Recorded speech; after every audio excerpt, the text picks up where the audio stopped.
പരിശുദ്ധാത്മാവേ സഹായക, നിരന്തരമെന്നെ സഹായിക്കണേ.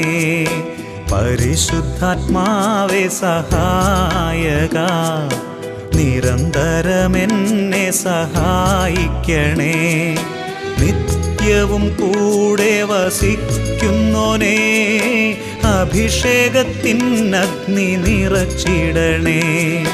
നിത്യവും കൂടെ വസിക്കുന്നോനേ, അഭിഷേകത്തിനഗ്നി നിറച്ചിടണേ.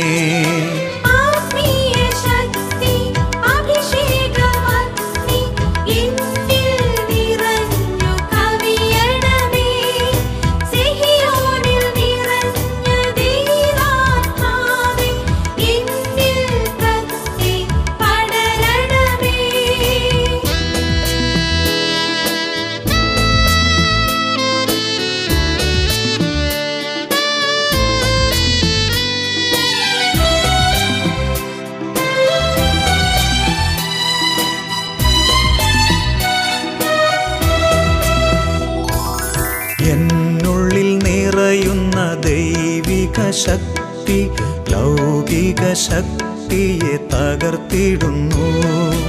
എന്നുള്ളിൽ നിറയുന്ന ദൈവിക ശക്തി ലൗകിക ശക്തിയെ തകർത്തിടുന്നു.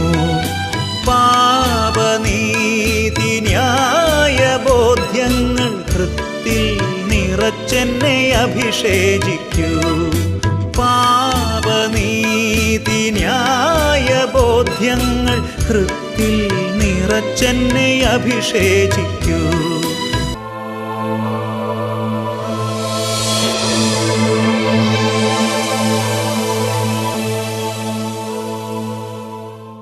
ഹല്ലേലൂയ. യേശുവേ സ്തോത്രം, യേശുവേ നന്ദി. ഷാലോം ചാനലിൻ്റെ എല്ലാ പ്രേക്ഷകർക്കും രക്ഷിതാവും നാഥനുമായ യേശു ക്രിസ്തുവിൻ്റെ ധന്യനാമത്തിൽ കൃപയും സമാധാനവും. Praise the Lord. ഇന്ന് നമ്മൾ ചിന്തിക്കുന്നത് മരണനിമിഷങ്ങളിൽ ഭാഗ്യവാന്മാരാകുന്നവരെ കുറിച്ചാണ്. പ്രഭാഷകന്റെ പുസ്തകം 11-ാം അധ്യായം 28-ാം തിരുലിഖിതം. മരിക്കും മുമ്പ് ആരെയും ഭാഗ്യവാൻ എന്ന് വിളിക്കരുത്, എന്തെന്നാൽ മരണത്തിലൂടെയാണ് മനുഷ്യനെ അറിയുന്നത്.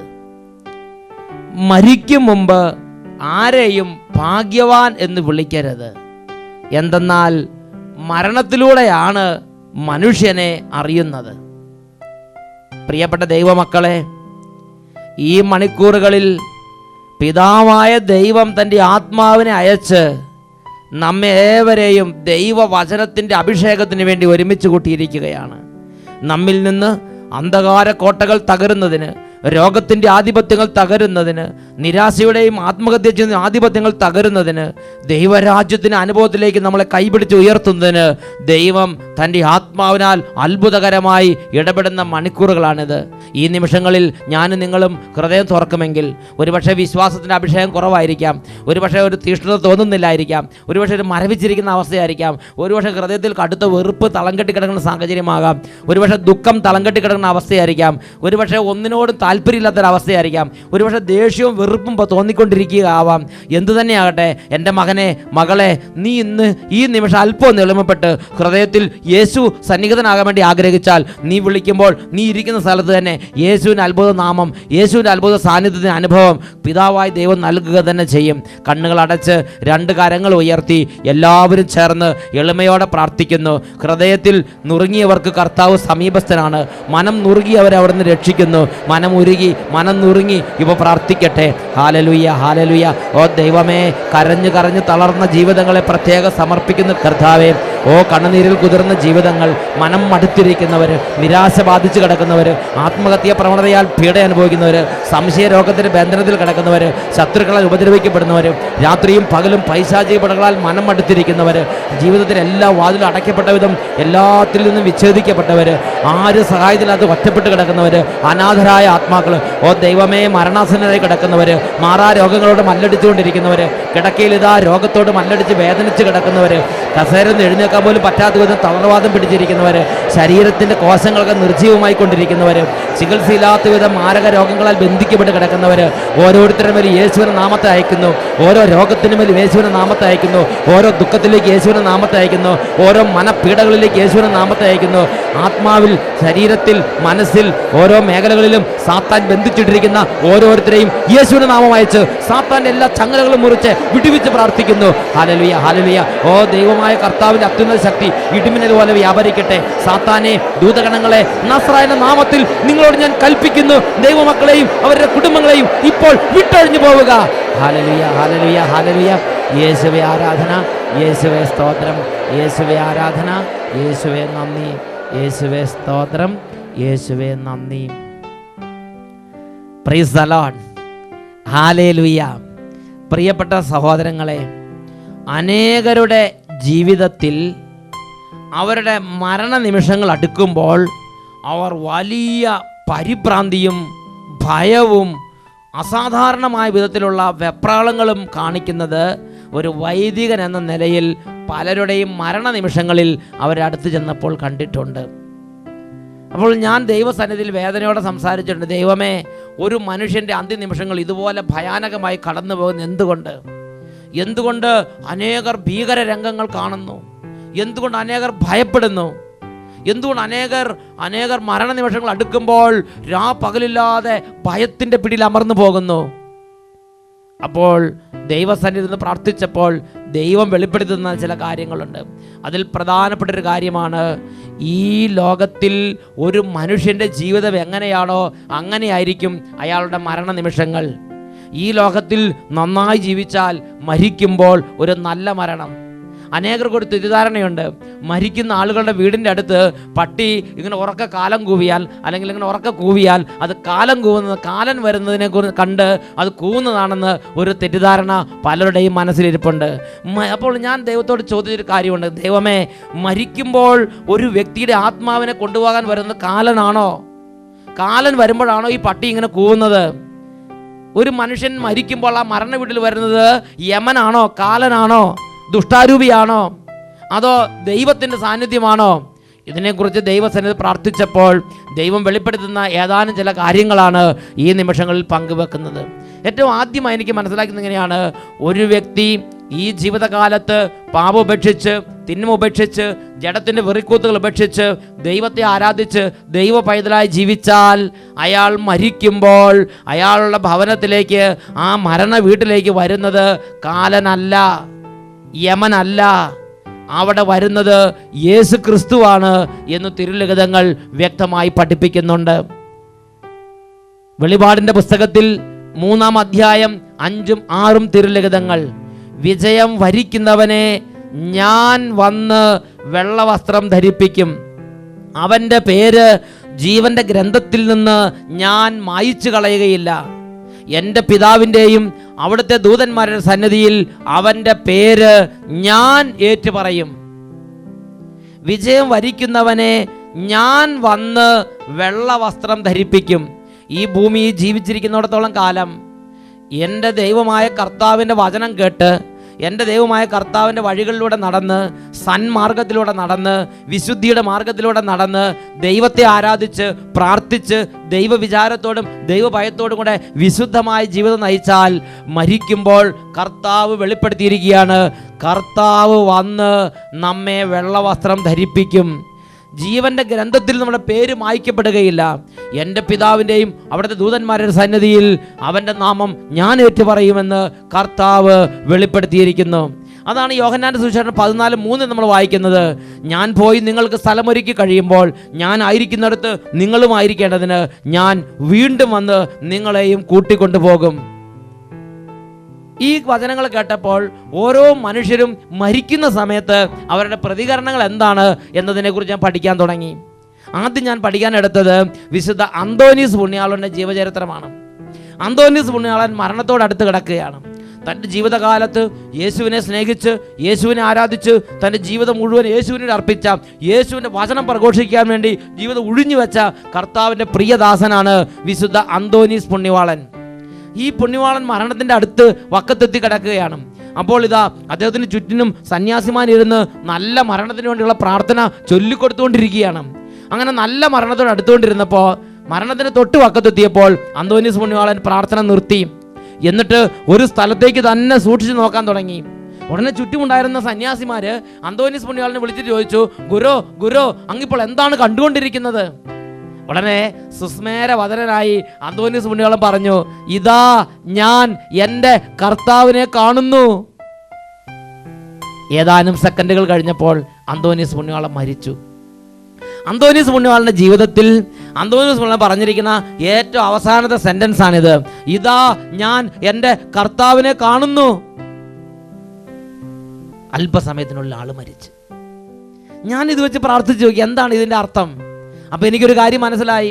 ഇതാ അന്തോനീസ് പുണ്യവാളന്റെ മരണത്തിന്റെ സമയം അടുത്ത് വന്നപ്പോൾ സ്വർഗം തുറക്കപ്പെട്ടിരിക്കുന്നതും പിതാവിന്റെ വലതുഭാഗത്ത് മനുഷ്യപുത്രൻ നിൽക്കുന്നതും അന്തോനീസ് കണ്ടു. ഒരു മനുഷ്യനെ ഈ ഭൂമിയിൽ വാശിക്കുന്ന ഏറ്റവും വലിയ കാര്യം യേശുവിനെ ഒന്ന് മുഖാഭിമുഖം കാണണം എന്നുള്ളതല്ലേ? യേശുവിനെ നേർക്കുനേർ കണ്ടാൽ പിന്നെ ആരാ അങ്ങോട്ട് നോക്കാത്തത്? ഒരു കാമുകി കാമുകനെ കണ്ടാൽ എന്ന പോലെ ഒരു ആത്മാവ് യേശുവിനെ നേർക്കുനേർ കണ്ടാൽ പിന്നെ അങ്ങോട്ട് തന്നെ ഇങ്ങനെ നോക്കിയിരിക്കും. ഇതിനെക്കുറിച്ച് പൗലോസ് അപ്പോസ്തലൻ കൊരിന്ത്യർ 1 ലേഖനത്തിൽ 13 അധ്യായത്തിൽ അതിൽ 12 തിരുലിഖിതത്തിൽ ഇങ്ങനെ രേഖപ്പെടുത്തിയിരിക്കുന്നത്, ഇപ്പോൾ നാം കണ്ണാടിയിലൂടെ അവ്യക്തമായി കാണുന്നു, അപ്പോഴാകട്ടെ നാം മുഖാഭിമുഖം ദർശിക്കും. ഇപ്പോൾ ഞാൻ ഭാഗികമായി അറിയുന്നു, അപ്പോഴാകട്ടെ ദൈവം എന്നെ പൂർണ്ണമായി അറിയുന്നത് പോലെ ഞാനും പൂർണ്ണമായി അറിയും. ഹല്ലേലൂയ എന്ന് പറഞ്ഞാൽ ദൈവത്തെ പൂർണ്ണമായി കാണാൻ കിട്ടുന്ന സമയം ഒരു ആത്മാവ് അങ്ങേയറ്റം നിർവൃതി കൊള്ളുന്ന സമയമാണ്.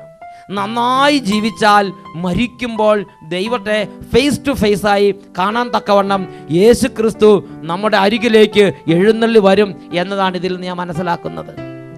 പ്രിയപ്പെട്ട സഹോദരങ്ങളെ, ക്ഷണനേരം കൊണ്ട് യേശു അന്തോനീസ് പുണ്യാളൻ്റെ അടുത്തെത്തി. അന്തോനീസ് പുണ്യാളൻ പറഞ്ഞു, അന്തോനീസ് സന്തോഷത്തോടെ യേശു ക്രിസ്തുവിൻ്റെ കരങ്ങളിലേക്ക് തൻ്റെ ആത്മാവിനെ കൊടുത്തു. അന്തോനീസ് പുണ്യാളൻ മരിച്ചു എന്ന് മനുഷ്യർ പറഞ്ഞു. അന്തോനീസിൻ്റെ മരണം ഇങ്ങനൊരു രംഗത്തിൽ ഇങ്ങനെയുള്ളൊരു അനുഭവത്തിലൂടെയാണ് കടന്നുപോയത്. എന്തിന് നമ്മൾ സഭാപിതാക്കന്മാരുടെ ജീവിതത്തിലേക്ക് പോകുന്നു, വിശുദ്ധന്മാരുടെ ജീവിതത്തിലേക്ക് പോകുന്നു? ബൈബിളിൽ തന്നെ ഒരു അത്ഭുത അഭിഷേകം നിറഞ്ഞ ഒരു മനുഷ്യൻ മരിക്കുന്നത് രേഖപ്പെടുത്തിയിട്ടുണ്ട്. വിശുദ്ധ എസ്തപ്പാനോസിന്റെ മരണം അപ്പോസ്തല പ്രവർത്തനം 7 അധ്യായം അതിൽ 56 തിരുലിഖിതം. എസ്തപ്പാനോസിനെ കല്ലെറിഞ്ഞ് എല്ലാവരും കൊന്നുകൊണ്ടിരിക്കുകയാണ്. അങ്ങനെ മരണത്തിന് വക്കത്തെത്തിയ എസ്തപ്പാനോസ് കണ്ട കാര്യം അപ്പോൾ തന്നെ എസ്തപ്പാനോസ് വിളിച്ചു പറഞ്ഞു. അതാണ് അപ്പോസ്തല പ്രവർത്തനം 7:56. ഇതാ സ്വർഗം തുറക്കപ്പെട്ടിരിക്കുന്നതും മനുഷ്യപുത്രൻ പിതാവിന്റെ വലതു ഭാഗത്ത് നിൽക്കുന്നതും ഞാൻ കാണുന്നു. ക്ഷണനേരം കൊണ്ട് ഇതാ പിതാവിന്റെ വലതു ഭാഗത്ത് നിന്ന് മനുഷ്യപുത്രൻ എസ്തപ്പാനോസിന്റെ അടുത്തേക്ക് എത്തി. ഉടനെ അപ്പോസ്തല പ്രവർത്തനം 7:59 എസ്തപ്പാനോസ് പറഞ്ഞു, എൻ്റെ ആത്മാവിനെ അങ്ങയുടെ കരങ്ങളിലേക്ക് ഞാൻ സമർപ്പിക്കുന്നു. എസ്തപ്പാനോസ് മരിച്ചു. ഞാൻ നിങ്ങളോടൊന്ന് ചോദിക്കട്ടെ, ഈ എസ്തപ്പാനോസിന് ചുറ്റിനും എത്രയോ നല്ല മിടുമിടുക്കന്മാരും ചെറുപ്പക്കാരും നിന്നിരുന്നു. അവരാരെങ്കിലും ഈ കാഴ്ച കണ്ടോ? അവരാരെങ്കിലും ഈ സ്വരം കേട്ടോ? മരണത്തിന്റെ വക്കത്തെത്തിയ എസ്തപ്പാനോസ് മാത്രം ആ കാഴ്ച കണ്ടു. എസ്തപ്പാനോസ് മാത്രം ആ സ്വരം കേട്ടു. വേറൊരു വാക്കി പറഞ്ഞാൽ, മരണത്തിൻ്റെ നിമിഷം അടുക്കുമ്പോൾ നമ്മുടെ കണ്ണുകൾക്ക് അതിൻ്റെ കഴിവ്, അതിൻ്റെ കപ്പാസിറ്റി വർദ്ധിക്കും. നമ്മുടെ ചെവികൾക്ക് അതിൻ്റെ കപ്പാസിറ്റി വർദ്ധിക്കും. ഈ കണ്ണുകൾ കൊണ്ട്, ഈ ചെവി കൊണ്ട് ആത്മീയ സാന്നിധ്യങ്ങളെ കാണാനും കേൾക്കാനും പറ്റും. ദൈവിക സാന്നിധ്യങ്ങൾ കാണുകയും കേൾക്കുകയും ചെയ്യുമ്പോൾ അവരുടെ മുഖം നല്ല പ്രസാദപൂർണമായ മുഖമായിരിക്കും. നമ്മൾ മരിച്ചു കിടക്കുന്ന ഭവനങ്ങളിൽ ചെല്ലുമ്പോൾ പല ആളുകളും മരിച്ചു കിടക്കുന്ന നമ്മൾ ശ്രദ്ധിച്ചിട്ടില്ലേ? ചിലരുടെ മുഖം നന്നായിട്ട് പ്രസാദിച്ച് നല്ല പുഞ്ചിരി തൂക്കി കിടക്കുന്നത് കണ്ടിട്ടില്ലേ? ഒരു മനുഷ്യൻ മരിക്കുമ്പോൾ അയാൾ കാണുന്ന അവസാനത്തെ കാഴ്ച എങ്ങനെയാണോ അങ്ങനെയായിരിക്കും അയാളുടെ മുഖത്തിൻ്റെ ഷേപ്പ്. ദൈവത്തെ കണ്ട് മരിക്കുന്നവരുടെ മുഖം നന്നായിട്ട് പ്രസാദിച്ച് കിടക്കും. നല്ല സന്തോഷപൂർണ്ണമായിരിക്കും അവരുടെ മരണത്തിൻ്റെ നിമിഷങ്ങൾ. ഏറ്റവും അവസാന നിമിഷങ്ങൾ ഏറ്റവും സന്തോഷത്തോടെ കടന്നു പോകുന്നവരാണ് നല്ല ജീവിതം നയിക്കുന്നവർ. വിശുദ്ധ ഡൊമിനിക് സാവിയോയുടെ ജീവിതം ഞാൻ എടുത്ത് പരിശോധിച്ച് നോക്കി. വിശുദ്ധ ഡൊമിനിക് സാവിയോ ചെറുപ്പത്തിൽ തന്നെ 7-10 വയസ്സിൽ വിശുദ്ധ ദിവ്യകാരുണ്യം സ്വീകരിച്ച ആളാണ്. 14-ാമത്തെ വയസ്സിൽ ആൾ മരിച്ചു. ഈ ദിവ്യകാരുണ്യം സ്വീകരിക്കുമ്പോൾ വിശുദ്ധ ഡൊമിനിക് സാവിയോ ജീവിതത്തിൽ ഏറ്റവും വലിയ ആഗ്രഹം വെച്ചിരുന്നത് ഇനി ഒരിക്കലും പാപം ചെയ്യരുത്, ഈശോയും മാതാവും കൂട്ടുകാരായിട്ട് വേണം, കൂടെ കൂടെ കുമ്പസാരിക്കണം, കൂടെ കൂടെ കുർബാന സ്വീകരിക്കണം. ഇതൊക്കെയായിരുന്നു ജീവിതാഭിലാഷങ്ങൾ. അങ്ങനെ വിശുദ്ധ ഡോൺ ബോസ്കോയുടെ ഓറട്ടറി പ്രവേശിച്ചപ്പോൾ ഒരു പ്രസംഗം വിശുദ്ധ ഡൊമിനിക് സാവിയോ കേട്ടു. ആ പ്രസംഗത്തിൻ്റെ സാരാംശം 3 കാര്യങ്ങളായിരുന്നു. 1, ഒരു വിശുദ്ധനാകാൻ വേണ്ടിയുള്ള ദൈവനിശ്ചയം എല്ലാ മനുഷ്യരെക്കുറിച്ചും ദൈവത്തിനുണ്ട്. 2, വിശുദ്ധനാകുക എന്നാൽ വളരെ എളുപ്പമാണ്. 3, ഈ ലോകത്തിൽ വിശുദ്ധിക്ക് വേണ്ടി കഷ്ടപ്പെടുന്നവർക്ക് സ്വർഗത്തിൽ പിതാവ് വലിയ പ്രതിഫലം കൊടുക്കും. ഈ 3 കാര്യങ്ങളും വിശുദ്ധ ഡൊമിനിക് സാവിയോയുടെ ഹൃദയത്തെ സ്പർശിച്ചു. അതുകൊണ്ട് അദ്ദേഹം കഠിനമായി യത്നിച്ചു. പിതാവിന് വേണ്ടി, പിതാവിൻ്റെ വിശുദ്ധിക്ക് വേണ്ടി, പിതാവിന് മുമ്പിൽ സ്വീകാര്യനാകാൻ വേണ്ടി ഈ ഭൂമിയിൽ നിർമ്മലമായി ജീവിക്കാൻ അദ്ദേഹം ഉത്സാഹിച്ചു. അദ്ദേഹത്തിന് 14-ാമത്തെ വയസ്സിൽ അദ്ദേഹം മരിക്കുകയാണ്. ആ കുട്ടി 14-ാമത്തെ വയസ്സ് മരിക്കുമ്പോൾ മരണത്തിൻ്റെ സമയമെത്തി. അദ്ദേഹം ഇങ്ങനെ മരണത്തിൻ്റെ പക്കത്തെത്തി മരണത്തിലേക്ക് ഇങ്ങനെ വഴുതി വീണുകൊണ്ടിരിക്കുകയാണ്. പെട്ടെന്ന് ആ കുട്ടിയുടെ മുഖം മുഴുവൻ പ്രസാദിച്ച് സന്തോഷം കൊണ്ട് നിറഞ്ഞു. ഓ, എന്തൊരു മനോഹരമായ കാഴ്ചയാണ് ഞാൻ ഈ കാണുന്നത്, മരണത്തിൻ്റെ നിമിഷങ്ങളിൽ അദ്ദേഹം വിളിച്ചു പറഞ്ഞു. പിന്നെ പെട്ടെന്ന് അദ്ദേഹത്തിൻ്റെ മുഖം മുഴുവൻ സ്വർഗീയ പ്രഭ കൊണ്ട് നിറഞ്ഞു. അദ്ദേഹം മരിച്ചു. വിശുദ്ധ ഡൊമിനിക് സാവിയോയുടെ ജീവിതത്തിൽ മരണത്തിന്റെ നിമിഷങ്ങളിൽ അദ്ദേഹം ഉരുവിട്ട ഏറ്റവും അവസാന സെന്റൻസ് ഇതാണ്: ഓ, എന്തൊരു മനോഹരമായ കാഴ്ചയാണ് ഞാൻ ഈ കാണുന്നത്. അദ്ദേഹം മരിച്ചു. അദ്ദേഹത്തിന്റെ മുഖം പ്രസാദം കൊണ്ട് നിറഞ്ഞ്, പുഞ്ചിരി കൊണ്ട് നിറഞ്ഞ്, സ്വർഗീയ പ്രഭ തൂക്കി നിൽക്കുന്ന മുഖത്തോടു കൂടെയാണ് വിശുദ്ധ ഡൊമിനിക് സാവിയോ മരിച്ചത്. വിശുദ്ധ ജോൺ ക്രിസോസ്റ്റം എന്ന അത്ഭുത അഭിഷേകമുള്ളൊരു ദൈവദാസന്റെ മരണ രംഗത്തെ നമ്മൾ ചരിത്രത്തിൽ വായിക്കുന്നുണ്ട്. വിശുദ്ധ ജോൺ ക്രിസോസ്റ്റം AD 398 കോൺസ്റ്റാന്റിനോപ്പിളെ ബിഷപ്പായി അവരോധിക്കപ്പെട്ട കർത്താവിൻ്റെ പ്രിയദാസനാണ്. ജീവിതകാലം മുഴുവൻ യേശുവിനെ സ്നേഹിച്ച് പാപപേക്ഷിച്ച് വിശുദ്ധിയുടെ മാർഗത്തിൽ ദൈവരാജ്യത്തിന് വേണ്ടി വേല ചെയ്ത വ്യക്തിയാണ് വിശുദ്ധ ജോൺ ക്രിസോസ്റ്റം. അദ്ദേഹം അന്ന് കോൺസ്റ്റാന്റിനോപ്പിളെ രാജാവിന് രാജ്ഞിക്കെതിരെ ശക്തമായി പ്രതികരിച്ചു. ഒരു വിധവയുടെ, ഒരു പാവപ്പെട്ട മനുഷ്യന്റെ മുന്തിരിത്തോട്ടം ആ രാജ്ഞി തട്ടിയെടുത്തപ്പോൾ ജോൺ ക്രിസോസ്റ്റം മുഖനോട്ടയില്ലാതെ അതിശക്തമായി ദൈവത്തിന്റെ ദൂത് രാജാവിനെ രാജ്ഞി അറിയിച്ചു. രാജാവിന് രാജ്ഞിയുടെ അപ്രീതിക്ക് പാത്രമായി, സഹപ്രവർത്തകർ അപ്രീതിക്ക് പാത്രമായി. അവിടെ ഒരു സിനഡ് ഉണ്ടായിരുന്നു. ആ സിനഡ് കൂടി ജോൺ ക്രിസോസ്റ്റമിനെ സ്ഥാനഭ്രഷ്ടനാക്കി. രാജാവും രാജ്ഞിയും കൂടി ജോൺ ക്രിസോസ്റ്റമിനെ നാടുകടത്തി. കോൺസ്റ്റാന്റിനോപ്പിളിൽ നിന്ന് നാടുകടത്തിയെങ്കിലും ആ നാടുകടത്തൽ അധികം നീണ്ടു നിന്നില്ല. കാരണം കോൺസ്റ്റാന്റിനോപ്പിളിൽ നിന്ന് ജോൺ ക്രിസോസ്റ്റം നടന്നു നീങ്ങിയപ്പോൾ കോൺസ്റ്റാന്റിനോപ്പിളിൽ അന്ന് വരെ സംഭവിച്ചിട്ടുള്ളതും അതിഭയങ്കരമായ ഭൂകമ്പം ഉണ്ടാവുകയും രാജ്ഞി രാജാവ് നടുങ്ങുകയും അവർ ഉടൻ തന്നെ ആളയച്ച് രാജ്യത്തിൻ്റെ അതിർത്തി വിട്ടുപോകുന്ന ജോൺ ക്രിസോസ്റ്റമിനോട് അപേക്ഷിച്ച് വീണ്ടും ജോൺ ക്രിസോസ്റ്റമിനെ തിരിച്ച് കോൺസ്റ്റാന്റിനോപ്പിളിലേക്ക് കൊണ്ടുവരികയും ചെയ്തു. ഇതെല്ലാം ചരിത്ര സംഭവങ്ങളാണ്. അങ്ങനെ ജോൺ ക്രിസോസ്റ്റം അവിടെ വീണ്ടും ശക്തമായി യേശുക്രിസ്തുവിനും യേശുവിൻ്റെ സഭയ്ക്കും വേണ്ടി പ്രവർത്തിച്ചുകൊണ്ടിരുന്നു. പ്രിയപ്പെട്ട സഹോദരങ്ങളെ, അദ്ദേഹത്തിൻ്റെ ആയുസ് മുഴുവൻ അദ്ദേഹം യേശുവിന് വേണ്ടി അർപ്പണം ചെയ്തു. അദ്ദേഹം മരിക്കാൻ കിടക്കുന്ന സമയത്ത് അദ്ദേഹത്തിൻ്റെ ജീവിതത്തിൽ ദൈവത്തിൻ്റെ അത്ഭുത സാന്നിധ്യം ഉണ്ടായി. അദ്ദേഹത്തിൻ്റെ മുഖം പ്രസാദപൂർണമായി. അദ്ദേഹം സന്തോഷം കൊണ്ട് നിറഞ്ഞു. അദ്ദേഹം പറഞ്ഞു, എല്ലാത്തിനും ദൈവത്തിന് സ്തുതി, glory be to God for all things എന്ന് പറഞ്ഞ് പുഞ്ചിരി തൂകി ജോൺ ക്രിസോസ്റ്റം മരിച്ചു. ജീവിതകാലത്ത് ഒരുപാട് ശത്രുപീഡ, ഒരുപാട് വൈരാഗ്യത്തിൻ്റെയും വെറുപ്പോടും കൂടി ശത്രുക്കൾ ആക്രമിച്ച് ജീവിതത്തിൽ മുഴുവൻ വേട്ടയാടപ്പെട്ട ഒരു മനുഷ്യനാണ് വിശുദ്ധ ജോൺ ക്രിസോസ്റ്റം. എന്നാൽ മരണനിമിഷങ്ങളിൽ അദ്ദേഹം സന്തോഷം കൊണ്ട് പുഞ്ചിരി തൂകി ദൈവത്തെ കണ്ടു മരിച്ചു. അദ്ദേഹം പറഞ്ഞു, എല്ലാത്തിനും ദൈവത്തിന് സ്തുതി, glory be to God for all things. അദ്ദേഹം സമാധാനത്തോടെ മരിച്ചു.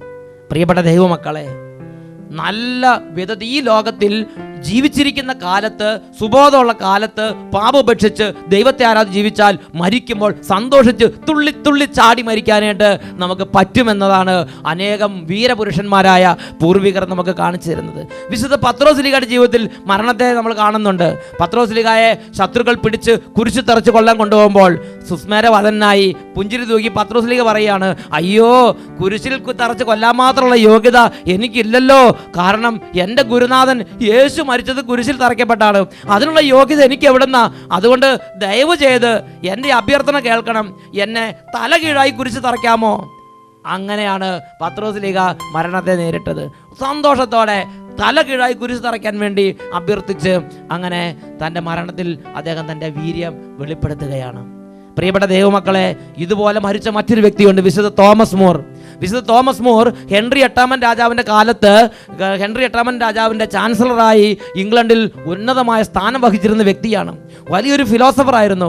ഒരുപാട് പേരുടെ പ്രിയങ്കരനായിരുന്നു വിശുദ്ധ തോമസ് മൂർ. എന്നാൽ രാജാവ് തിരുസഭയ്ക്കും ദൈവനാമത്തിനും എതിരായി വ്യാപരിച്ചപ്പോൾ, സഭയെ ദുഷിച്ചപ്പോൾ, സഭയാധികാരികളെ സഭയുടെ മക്കളെയും പീഡിപ്പിച്ചപ്പോൾ വിശുദ്ധ തോമസ് മൂറും യേശുവിനും സത്യത്തിനും സാക്ഷ്യം വഹിച്ചു. രാജാവിൻ്റെ പ്രവൃത്തികൾക്ക് കൂട്ടുനിന്നില്ല. രാജാവിൻ്റെ വെറുപ്പിനും ശത്രുതയ്ക്കും പാത്രീഭൂതനായി. അങ്ങനെ തോമസ് മൂറിനെ തുറുങ്കിൽ അടച്ചു. തോമസ് മൂറിനെ തൂക്കിക്കൊല്ലാൻ വിധിച്ചു. അങ്ങനെ തൂക്കിക്കൊല്ലാൻ വേണ്ടി പോകുന്ന സമയത്ത് ഒരുപാട് തവണ തോമസ് മൂറിനെ തിരിച്ചു കൊണ്ടുവരാൻ രാജാവ് നോക്കി, പക്ഷെ സാധിച്ചില്ല. തോമസ് മൂർ പറഞ്ഞു, ഞാൻ എൻ്റെ ഈ ലോകത്തിലെ രാജാവിനെ സ്നേഹിക്കുന്നു, അതിനേക്കാൾ അധികമായി സ്വർഗത്തിലെ രാജാവിനെ ഞാൻ സ്നേഹിക്കുന്നു. അദ്ദേഹം സ്വർഗത്തിലെ രാജാവിൻ്റെ പ്രീതിക്ക് വേണ്ടി ഈ ലോക രാജാവിൻ്റെ അപ്രീതിയെ ഏറ്റുവാങ്ങാൻ തയ്യാറായി. അങ്ങനെ മരണത്തിലേക്ക് പോകുമ്പോൾ അദ്ദേഹം പേടിച്ച് പറിച്ചിട്ടല്ല മരണത്തിന് പോണത്, ഭയന്ന് പറിച്ചിട്ടല്ല പോണത്. അദ്ദേഹം സന്തോഷത്തോടെയാണ് മരണ നിമിഷങ്ങളിൽ മരണത്തിൻ്റെ ആ തൂക്കുമരത്തിലേക്ക്, ആ കൊലമരത്തിലേക്ക് നടന്നു നീങ്ങുന്നത്. അങ്ങനെ നടന്നു നീങ്ങുമ്പോൾ കൊലമരത്തിലേക്ക് കയറുന്ന സമയത്ത്, ആ ഏണിയിൽ കയറുന്ന സമയത്ത് കൂടെ ഉണ്ടായിരുന്ന ഉദ്യോഗസ്ഥന് അദ്ദേഹം പറയുകയാണ്, അല്ലയോ സാർ, അല്ലയോ ഉദ്യോഗസ്ഥ, ദയവ് ചെയ്ത് ഈ കോണി ഒന്ന് കയറാൻ എന്നെ സഹായിക്കണം. തിരിച്ച് ഇങ്ങോട്ട് വരുന്ന കാര്യം ഞാൻ കേട്ടു, പക്ഷെ അങ്ങോട്ടൊന്ന് കയറാൻ എന്നെ സഹായിക്കണം എന്ന് ആ നർമ്മരസത്തോടു കൂടെ ഇത് തോമസ് മൂർ പറഞ്ഞ് പുഞ്ചിരിച്ചുകൊണ്ടാണ് കൊലമരത്തിലേക്കുള്ള ആ കയറ്റം കയറുന്നത്. കൊലമരത്തിൻ്റെ അടുത്ത് ചെന്ന് ആ ആരാച്ചാരനോട് തോമസ് മൂർ പറഞ്ഞൊരു കാര്യമുണ്ട്. അല്ലയോ ആരാച്ചാരെ, ദയവ് ചെയ്തൊരു കാര്യം മനസ്സിലാക്കണം. എൻ്റെ ഈ താടി ഒരു ഉപദ്രവം ആർക്കും ചെയ്തിട്ടില്ല. എൻ്റെ കഴുത്തിന് നീളം കുറവാണ്. നിങ്ങൾ കഴുത്ത് വെട്ടുന്ന സമയത്ത് ലക്ഷ്യം തെറ്റി എൻ്റെ താടിയെല്ലാം കൊണ്ടാൽ ആ നിരപരാധിയായ താടി ഒരു തെറ്റും ചെയ്യാതെ ശിക്ഷ അനുഭവിക്കേണ്ടി വരും. ശിക്ഷ എനിക്കാണ് തരേണ്ടതെന്ന് പറഞ്ഞ് താടിയെല്ലാം പതുക്കെ ഇങ്ങനെ മാറ്റി കൊടുത്തിട്ട് അദ്ദേഹം സന്തോഷത്തോടെ യേശുവിനെ നാമം ഉച്ചരിച്ചുകൊണ്ട് മരണത്തെ ഏറ്റുവാങ്ങി. പ്രിയപ്പെട്ട സഹോദരങ്ങളെ, യേശു ക്രിസ്തുവിൻ്റെ ശിഷ്യന്മാർക്ക് മരണം പേടിപ്പിക്കുന്നൊരു അനുഭവമല്ല, മരണം ഭയപ്പെടുത്തുന്ന അനുഭവമല്ല. മരണം സന്തോഷത്തിൻ്റെയും ആവേശത്തിൻ്റെയും ഏതാനും സെക്കൻഡുകൾക്കുള്ളിൽ എൻ്റെ പ്രിയനാഥൻ എനിക്ക് കാണാൻ പറ്റുള്ളൂ, എൻ്റെ പ്രാണപ്രിയൻ എനിക്ക് കാണാൻ പറ്റുമല്ലോ, ഈ ആവേശത്തോടെയാണ് യേശു ക്രിസ്തുവിൻ്റെ ശിഷ്യന്മാർ മരണത്തിന് വേണ്ടി കാത്തിരിക്കുന്നത്, മരണത്തെ അഭിമുഖീകരിക്കുന്നത്. ഈ നിമിഷങ്ങളിൽ നമുക്ക് പ്രാർത്ഥിക്കാം.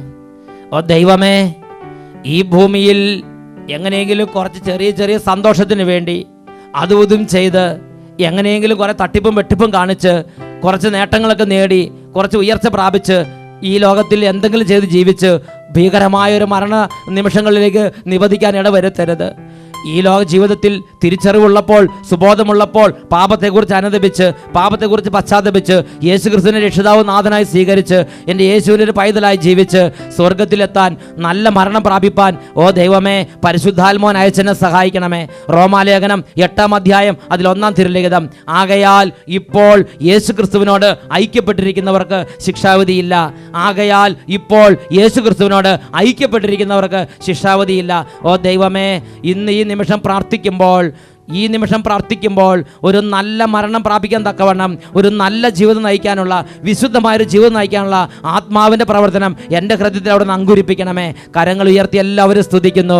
ഹാലലുയ്യ, ഹാലലുയ്യ, ഹാലലുയ്യ. ഓ ദൈവമേ, നിത്യമഹത്വത്തെക്കുറിച്ചും നിത്യജീവിതത്തെക്കുറിച്ചും ചിന്തിക്കാൻ പറ്റാത്ത വിധം അങ്ങയുടെ മക്കളുടെ മനസ്സിനെ കെട്ടിയിട്ടിരിക്കുന്ന എല്ലാ ദുർബാധകളെയും ദുർഭൂതങ്ങളെയും യേശുവിന്റെ നാമത്തിൽ ശാസിച്ച് ബഹിഷ്കരിക്കുന്നു. വിട്ടുമാറി പോകട്ടെ. ഹാലലുയ്യ, ഹാലലുയ്യ, ഹാലലുയ്യ. യേശുവേ സ്തോത്രം, യേശുവേ നന്ദി, യേശുവേ സ്തോത്രം, യേശുവേ നന്ദി, യേശുവേ സ്തോത്രം, യേശുവേ നന്ദി. Praise the Lord. ഹല്ലേലൂയ.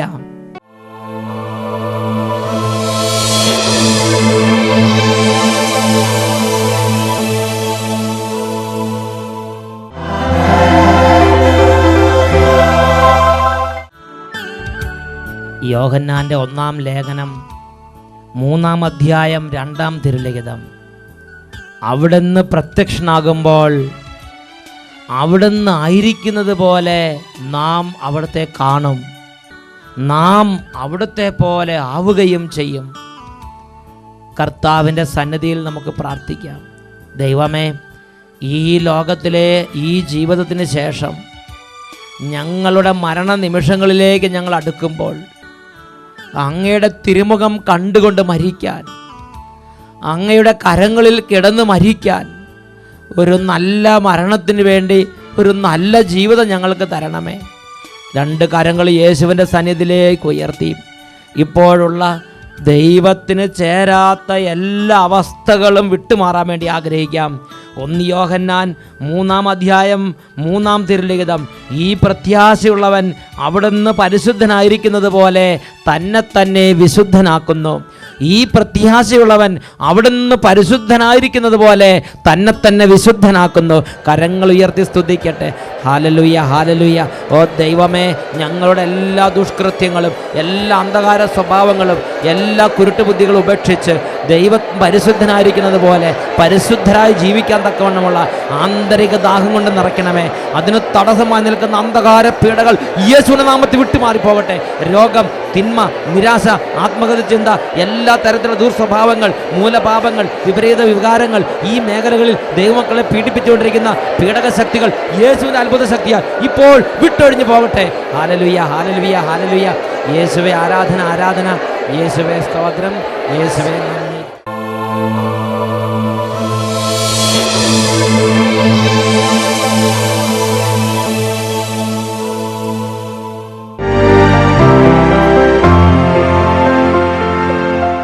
എൻ്റെ പേര് അമ്മണി. ഞാൻ 10 വർഷമായി മാമോദിസ മുങ്ങിയിട്ട്. ഞാൻ ഹിന്ദുവായിരുന്നു. അച്ഛൻ ഇവിടെ കഴിഞ്ഞ ദിവസം പറഞ്ഞു ശ്വാസകോശത്തിന് അസുഖമുള്ള ഒരാൾ സൗഖ്യമാക്കിയെന്ന്. അത് ഞാനായിരുന്നു. എനിക്ക് 1 മണിക്കൂർ പോലും ബസ്സിൽ യാത്ര ചെയ്യാൻ മേലാത്ത ആളായിരുന്നു. ശ്വാസം മുട്ടലായിരുന്നു. 2 മാസത്തിന് മുമ്പ് എനിക്ക് ഓക്സിജൻ വരെ തന്നാണ് ആശുപത്രിയിൽ നിന്ന്. പക്ഷേ ഇന്ന് 12 മണിക്കൂർ യാത്ര ചെയ്തിട്ട് എനിക്ക് യാതൊരു കുഴപ്പമില്ല. ഈ സമയം വരെ എനിക്ക് യാതൊരു കുഴപ്പവും, പുറംവേദനയോ ശ്വാസം മുട്ടലോ ഒന്നുമില്ലായിരുന്നു. പിന്നെ തലയ്ക്കകത്ത് വേദനയുണ്ടായിരുന്നു. അതും പൂർണ്ണമായി സൗഖ്യമായി. ഇത് എത്ര നാളായിട്ടുള്ള രോഗമാണ്? 10 വർഷമായതായിരുന്നു. 10 വർഷമായിട്ട് ഈ ബുദ്ധിമുട്ട് അനുഭവിച്ചുകൊണ്ടിരുന്നതാണ്. അത് ഇപ്പം മാറിപ്പോയി. ഇപ്പം അതിന്റെ ബുദ്ധിമുട്ട് വല്ലതും തോന്നുന്നുണ്ടോ? ഇപ്പോൾ ഒരു കുഴപ്പമില്ല. സന്തോഷത്തോടെ പറ ഹല്ലേലൂയ, ഹല്ലേലൂയ.